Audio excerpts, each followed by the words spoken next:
Hi, welcome along to our exercise webinar. Today we are talking to Sherry Smilar, who is going to introduce herself and tell us a bit more about what she does. Hi, I'm a personal trainer and a nutrition coach. I mostly help women in perimenopause and menopause mostly lose weight. I have online programs. I guess that's about it.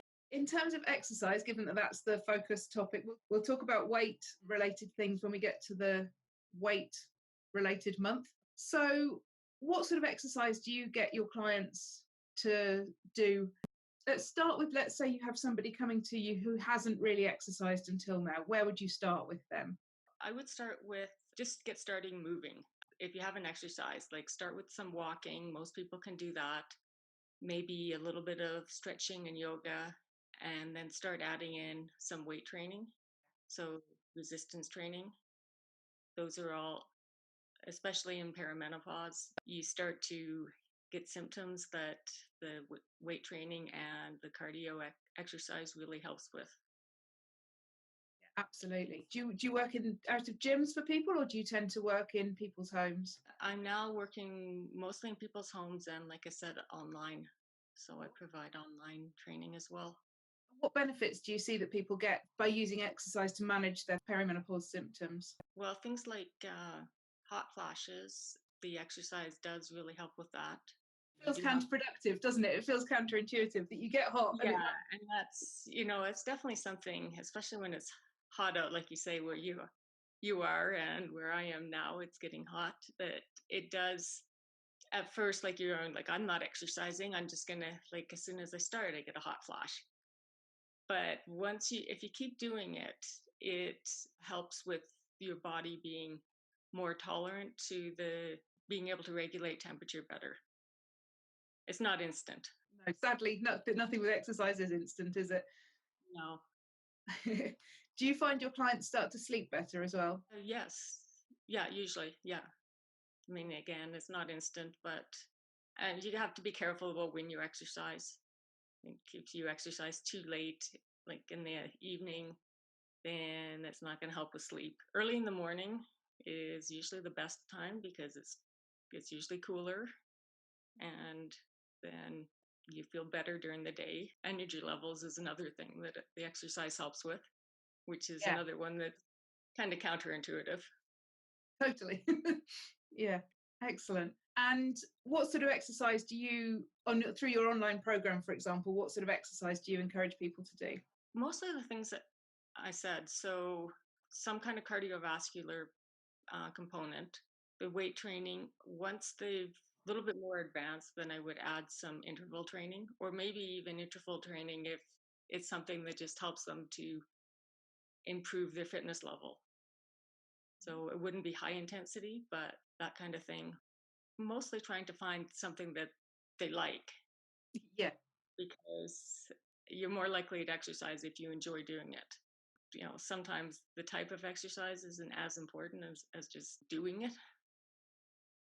Definitely. That's so true. And I think for a lot of people who haven't exercised much through their sort of 20s, 30s, early 40s, suddenly the idea that to exercise might be helping them and thinking, my Lord, I've got to start with this whole big, it can be quite daunting, can't it? So I agree with you entirely. Sort of finding anything that you enjoy is so important. What are your thoughts on sort of getting outdoors to help manage the stress and the anxiety side of things? Oh, that's absolutely necessary. It's, at least for me, it is. Like, I need my morning run or walk or bike ride or something just to get outside and feel better, especially like if I've had a stressful morning or something. If I go out and go for a run, I feel so much better. And it's definitely, it's really important. Yeah, there's a lot for just being in nature, isn't there? It just helps, I think. Yeah, if you can. Like, sometimes if you live in the city, it's not as easy to find a place, but I'm very spoiled here. I live in the countryside, so I'm very lucky. Yeah, so do I. So what would you say to people who might say they don't have time to fit exercise into their routine? I would say you can always fit like 10 minutes in, like somewhere you can find time to do 10 minutes, and that's a good place to start. And sometimes by adding that little bit of exercise in, it does help you to like have more energy to do things. So you find that you do have more time actually. And just trying to like look at your schedule that, you know, that time in. Yeah, make it another diary appointment. Yeah, that's so true. That's so true. Cool. So people, anybody anywhere in the world could work with you if they wanted to. If they're feeling like they want to get started and they'd like to follow your program, they can be anywhere.